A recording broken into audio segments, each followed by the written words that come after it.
What is up, everybody in the Who Dat Nation? It is the one and only Who Dat Davis here for you. If you don't know, you will know that over here we bleed black and gold until we are dead and cold. Let's go ahead and break it down now. Look, before we do that, as always, special shout out to everybody that tunes into my videos on a regular basis, leaving their comments, their thoughts, their opinions, and their support to the channel. You guys make me blessed every day that I post content, and as you can see, I've been posting content a little more regularly as we get closer and closer to the 2021 NFL Draft, giving you guys some insight and my thoughts on who the Saints could potentially look at to be drafting as part of the 2021 draft class. Now, with all that being said, let's go ahead and break down what we need to get down to today. And what are we getting into today?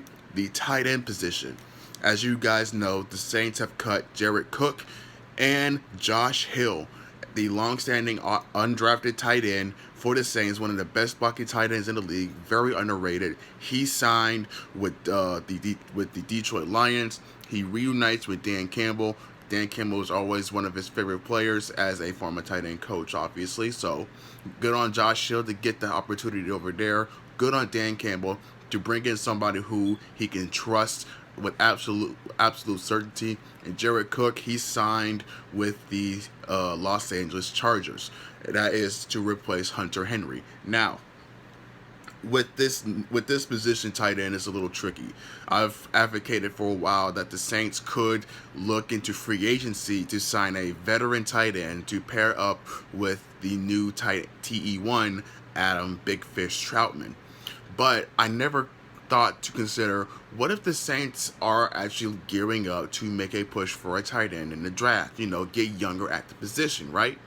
And with Kyle Rudolph signing with New York, and Darren Fells not getting any calls or any looks, and the Patriots signing Jonnu Smith, one of my potential prospects to be signed by the Saints, it really calls into question, what are the Saints going to do to fill that need? You could find somebody in free agency like they did Gary Griffin or Ethan Wolf during training camp, but this could also mean they're going to look at someone in the draft. Now, if they are looking at somebody in the draft, who should they be looking at, or who could they be looking at? Well, my answer, in my opinion, is they could be looking at Miami tight end Brevin Jordan. Now, Brevin Jordan is a very underrated tight end. He is very, very athletic. He has speed to burn. He has strength to boot. A lot of people have talked about Hunter Long, the tight end out of Boston College that led the country in total receptions. But there's a little disparity between Hunter Long and Brevin Jordan that a lot of people aren't looking at. They're just looking at the volume of targets that Hunter Long has gotten in the 2020 season. Well, here's my analysis between the two. Let's look as far as 2019 for the both of them. 2018 was a little bit of a down year, but if you want to, I'll go into 2018 a little later in the video for Brevin Jordan, because it's gonna play into what I'm going here. Let's look at Brevin Jordan in 2019 and Hunter Long in 2019. Brevin Jordan 2019, he averaged 35 receptions for 495 yards, 14.1 yards per catch. He had 2 touchdowns, and his longest reception was a 51-yarder. Hunter Long in 2019, he averaged 28 for 509 yards, 18.2 yards per catch, 2 touchdowns. His longest was 72. Obviously, Hunter Long has the better of the two, right? But there's a big difference. There's a big drop off, and you'll see the drop off where I'm going here in a second. Let's look at 2020 for both tight ends. Brevin Jordan in 2020, he averaged 38 receptions for 576 yards, 15.2 yards per catch, 7 touchdowns, and his longest was 76. Whereas Hunter Long here, he averaged 57 receptions. That led the country. Hunter Long had 57 receptions for 685 yards, 12 yards per catch, 5 touchdowns, and his longest was 36. Now, here's where things look a little differ between the two. Stat-wise, you would think that Hunter Long had the better season. Wrong. Boston College had probably it's not its best showing at the tight end position. Hunter Long was just a very quarterback friendly target, and that's good depending on how you use him. But a guy like Hunter Long, he had injuries plaguing him before he declared for the NFL draft. So Hunter Long is pretty much damaged goods, and if you look at his tape for 2020, it shows his average depth of target wasn't all that great. It's been short to intermediate stuff. Now, here's where Brevin Jordan kicks in. Brevin Jordan has been consistent from 2018 all the way through 2020 in terms of receptions, but his average yards per catch has increasingly gone up as the years went on. Here's where we get into 2018 for Brevin Jordan. Brevin Jordan had 32 receptions for 287 yards. He averaged 9 yards per catch. He had 4 touchdowns, and his longest reception was 41. So in 2018, Brevin Jordan had 32 receptions. 2019, he had 35. 2020, he had 38. See, there's only a 3 catch difference, but he's been consistent. He's been going up. His average yards per catch has gone up from 9 to 14 to 15.2. His total yards have gone up increasingly from 2018 to 2020, from 287 in 2018 to 576 in 2020. Brevin Jordan is an athletic guy. He is a beast, and he's really good at blocking. That's something Sean Payton loves in his tight ends. He loves the guy that can block. Brevin Jordan gives you that better than Hunter Long. He is a pass-catching, quarterback-friendly tight end. It's not bad, but you already have that in Adam Troutman. Look no further than his 2019 campaign over in Dayton. 14 receptions that led the country in touchdown receptions.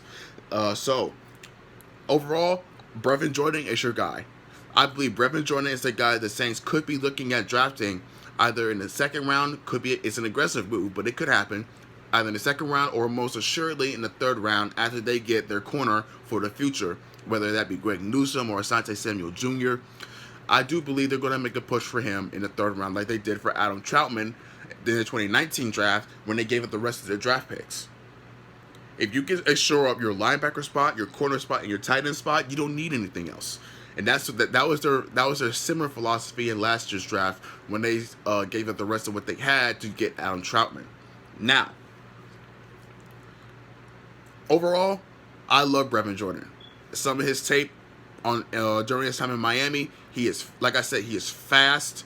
I believe he goes as far as to run a sub 4.4 from how he runs. A sub 4.4, maybe even a sub 4.5 even. I believe a sub 4.5 would be more accurate. Brevin Jordan sub 4.5 is pretty reasonable. I wouldn't say sub 4.4 because that'd be a little out there. But he is faster than Hunter Long.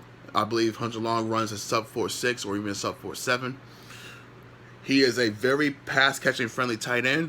He'll give you explosive plays down the field. He'll give you a big body in the red zone.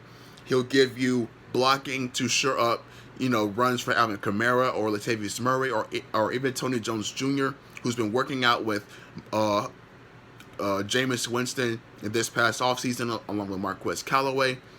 Either way, Brevin Jordan is a guy that I believe the Saints could be looking at, and that's why we haven't really seen any moves made at the tight end spot in terms of free agency. Not just because the Saints don't have any money to spend. They signed Alex Arma. They signed Alex Arma to a 1-year deal, and Alex Arma is a really good, versatile fullback that will really shore up your running game. And they're loading up on the run to help out their quarterback for the future, whether it be Jameis Winston or Taysom Hill. Most likely going to be Jameis Winston, but that's not here nor there. We'll see how that plays out in training camp. But it is writing on the wall that Sean Payton is telling you they're going to be run heavy this 2021 NFL season. Brevin Jordan gives you that better than Hunter Long. And I don't think any other tight end in the free agency gives you that, and so gives you that assurance in the run blocking. Brevin Jordan gives you that on a rookie contract for 4 years, along with Adam Troutman. You've assured yourself that you're going to be younger at a crucial spot on a team that utilizes fullbacks and tight ends to their maximum capacity. So at the end of the day, I'm all for Brevin Jordan, and they are looking at pushing to get this guy. This guy is a beast. He has shown it consistently in his entire tenure in Miami. But that's it. That's all for right now. What are your thoughts on Brevin Jordan? And do you think they should go him over Hunter Long, or should they go Hunter Long over Brevin Jordan? I'd love to talk about this with you guys. This is something I'm very, very interested in. But I'll leave that for when you guys actually comment. But I'll see you guys in the next video. As always, we bleed black and gold until we are dead and cold. I'll holla at y'all later.